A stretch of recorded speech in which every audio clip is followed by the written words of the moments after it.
Ce matin, l'objectif, c'est peut-être tout simplement de dire à la fois les raisons de notre candidature à tous, et puis aussi ce que je considère être les caractéristiques principales de notre équipe. Pourquoi on se présente? J'ai souvent dit, et je le répète ce matin, que notre candidature est nécessaire. J'ai même envie de dire qu'elle est indispensable. Parce que la situation de la ville de l'Île-sur-la-Sorgue aujourd'hui est assez préoccupante, pour choisir un terme adapté. Et ces préoccupations, elles sont dans tous les domaines. Dans le domaine, bien entendu, financier, dans le domaine fiscal, en ce qui concerne le développement économique et en ce qui concerne pratiquement tous les aspects de la vie locale. Donc, il était nécessaire que nous nous présentions pour offrir une alternative et pouvoir développer un programme à la mesure des besoins et surtout du potentiel de notre ville.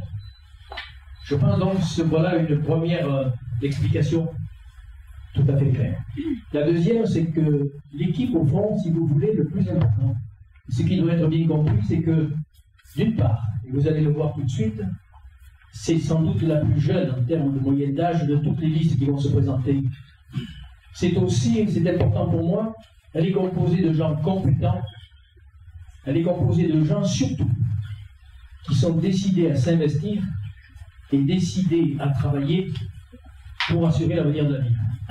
Au fond, en choisissant le nom de la liste Ensemble pour l'avenir de l'île, je n'ai pas fait autre chose que traduire la motivation de mes coéquipiers. Ensemble, ça veut bien dire ce que ça veut dire. Ça veut dire que c'est une équipe qui va se présenter au suffrage des Lillois. Et pour l'avenir de l'île, c'est en effet, je crois, tout à fait indispensable que l'avenir de notre ville soit pris en main par des gens neufs, par des gens nouveaux, par des gens dont, d'ailleurs, la plupart n'ont pas de véritable expérience politique. Sinon, l'expérience que j'ai eue, comme vous le savez, en tant qu'adjoint au maire, entre 89 et 95, et donc je suis très fier, pour un certain nombre de raisons, parmi lesquelles les créations d'emplois. Et cette liste, au fond, si vous voulez, vous allez le découvrir, c'est une liste qui s'efforce de couvrir tous les aspects de la vie locale. Je suis très fier en particulier qu'il y ait un agriculteur, maraîcher, très connu de la profession agricole sur cette commune et dans tout le canton et le département, Fernand Grassi, qui se présentera tout à l'heure à vous, mais je suis fier de chacune et chacun d'entre eux. Voilà au fond le commentaire que je voudrais faire sur cette équipe. J'en suis très fier. Depuis notre Benjamin, qui est lycéenne et qui va passer son baccalauréat cette année, jusqu'aux plus âgés, plus expérimentés, je dirais, parce que ce qui aussi m'a beaucoup intéressé dans le choix qui m'a été permis, c'est effectivement les gens, même s'ils n'ont pas de véritable expérience politique, ils ont une expérience tout à fait intéressante. Et ce qui me frappe beaucoup, c'est qu'en réalité, ce sont des gens qui ont réussi leur vie. Qui ont réussi leur vie professionnelle, qui ont réussi leur vie personnelle. Et au fond, j'ai envie de dire, c'est un gage pour l'avenir, pour moi.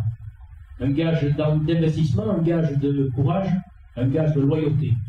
Parce que, je suis convaincu, cette équipe, si les Lillois nous font confiance, si les Lillois nous font confiance, cette équipe, elle se montrera digne de leur confiance. C'est une équipe qui mènera pendant les 6 années qui viennent une politique cohérente et une politique surtout, et je voudrais y insister particulièrement, tournée vers les Lillois. Au fond, si vous voulez, pour exprimer les choses comme je le ressens très profondément, et je suis sûr que tous partagent mon sentiment, si j'avais une seule idée à exprimer, très simple, c'est ma ville, c'est ma vie. En tout cas pour moi, ma ville, c'est ma vie. C'est ici que je me suis marié, c'est ici que sont nés 2 de mes 3 enfants, c'est ici que j'ai appris le travail bien fait, le goût du travail bien fait, dès l'âge de 14 ans, au contact de paysans, au contact d'ouvriers, au contact d'enseignants, dont la leçon méritait d'être retenue. C'est ici aussi que j'ai appris, si vous voulez, que dans cette République, qui n'hésite pas à récompenser ses enfants les plus déterminés, l'ambition, le travail et la loyauté étaient importantes, mais permettaient d'aller jusqu'au sommet. C'est ici aussi, c'est pourquoi je dis, la ville, c'est ma vie. C'est parce que c'est ici aussi qu'auprès d'hommes comme Jean-Pierre Roux, Xavier Bettini, et plus tard Robert Bouffier, dont j'ai été un des équipiers, j'ai appris aussi ce que voulait dire le service public et l'intérêt général. Et ce sont des notions trop souvent perdues de vue. Et j'ai appris auprès d'eux que c'était des notions importantes. Et puis la notion aussi de fierté, de servir, de fierté. Moi je suis fier lorsque je m'approche des entreprises qu'on a fait s'installer dans la zone de la Petite Marie, je suis fier, lorsque je vais chez Maître Traiteur, je suis fier, l'idée toute simple, que des hommes et des femmes travaillent dans la dignité grâce au travail que nous avions accompli. Et on va recommencer ça, on va refaire ça, on va développer cette ville. On va la développer non pas dans une perspective de grandeur, ou je dirais simplement d'augmentation un peu ridicule, on va la développer sur le plan justement de ce qui fait aujourd'hui la dignité des hommes et des femmes, c'est-à-dire la capacité à trouver un emploi, la capacité à être dans une ville agréable où ses enfants et ses petits-enfants peuvent se bouger et vivre dignement, et la capacité, bien entendu aussi, parce que c'est important, à pouvoir se soigner dans les meilleures conditions, ce qui n'est pas toujours le cas.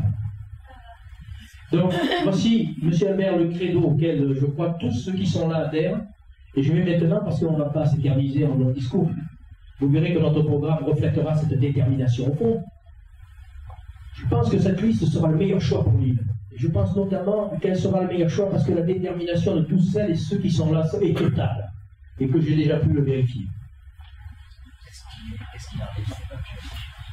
Alors le débat public, j'ai écrit à tous les autres concurrents, parce que pour moi ce sont des concurrents, pas des adversaires, encore moins des ennemis, bien entendu, on n'est pas à la guerre, même si certains font semblant de le croire.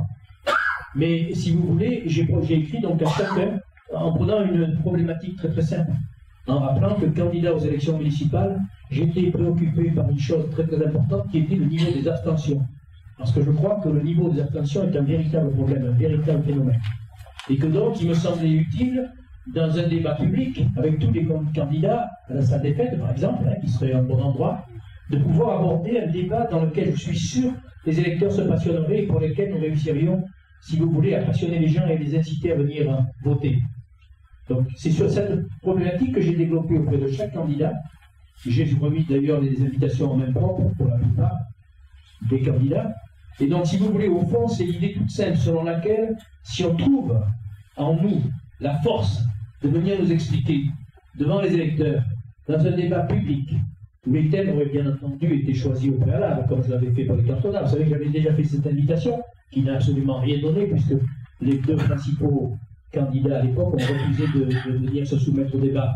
Mais ce qui me frappe beaucoup dans la situation actuelle, c'est que, encore une fois, j'y crois beaucoup, si on va à la salle des fêtes et si on débat sur le fond, sur la situation actuelle, sur le bilan à présenter, c'est pas le plus important, mais surtout sur les projets, je serais très heureux de pouvoir dialoguer avec les 4 autres concurrents. Je n'ai aucun problème de ce point de vue-là. Vous n'avez pas reçu de réponse. Pas pour l'instant.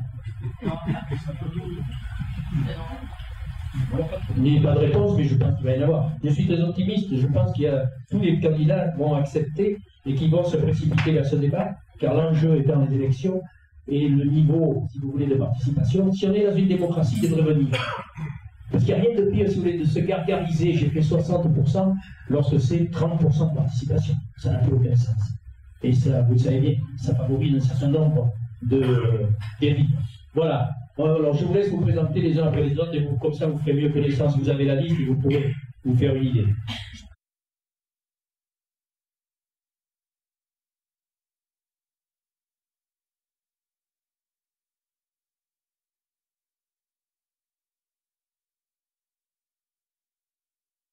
Il y a une parole d'Albert Camus qui me paraît très éclairante, qui dit il y a de la malchance à ne pas être aimé, il y a du malheur à ne pas aimer. Toutes les personnes qui sont ici, j'en suis sûr, sont des gens très heureux, personnes très heureuses, parce que nous aimons tous notre vie profondément. Nous n'avons pas toujours eu le sentiment dans les périodes précédentes. Voilà, très bien. Voilà, je sais que tu me surveilles. D'avoir la chance, en retour, d'être, entre guillemets, ou de nous sentir aimés.